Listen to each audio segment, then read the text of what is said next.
DMK files என்ற பெயரில் பாஜக தேசிய பொதுக்குழு உறுப்பினர் அண்ணாமலை வெளியிட்ட ஊழல் பட்டியலில் தனக்கு எதிராக பொய்யான கருத்துக்கள் இடம்பெற்றுள்ளது என்று கூறி அவர் மீது திமுக எம்பி டி.ஆர். பாலு வழக்கு தொடர்ந்திருந்தார். இந்த வழக்கின் விசாரணைக்கு இன்று சைதாப்பேட்டை நீதிமன்றத்தில் டி.ஆர். பாலு ஆஜராகியுள்ளார். விவரங்களை தருகிறார் செய்தியாளர் சிவபிரகாஷ். வணக்கம், விவரங்கள் என்ன சொல்லலாம்? திமுக மீது தொடர் குற்றச்சாட்டுகளை முன்வைத்து பாஜகவின் முன்னாள் தலைவரும் தேசிய பொதுக்குழு உறுப்பினருமான அண்ணாமலை அவர்கள் தொடர்ந்து டிஎம்கே ஃபைல்ஸ் என்ற தலைப்பில் சில கருத்துக்களை வெளியிட்டிருந்தார். இதில் தன் மீது ஆதாரங்களின்றி கருத்துக்களை வெளியிட்டிருப்பதாக திமுகவின் மக்களவை உறுப்பினரும் அதேபோல திமுகவின் பொருளாதாரமான டி.ஆர். பாலு அவர்கள் சென்னை சைதாப்பேட்டை குற்றவியல் நீதிமன்றத்தில் வழக்கு தொடர்ந்திருந்தார்.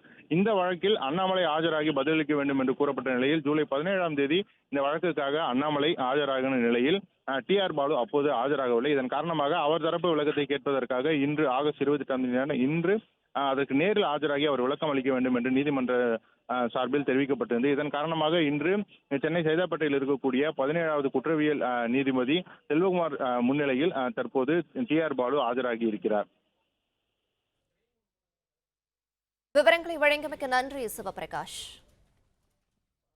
பிளே ஸ்டோர் மற்றும் ஆப் ஸ்டோரில் இருந்து பாலிமர் செயலியை QR கோடு மூலம் பதிவிறக்கம் செய்யுங்கள். செய்திகளை உடனுக்குடன் பெறுங்கள்.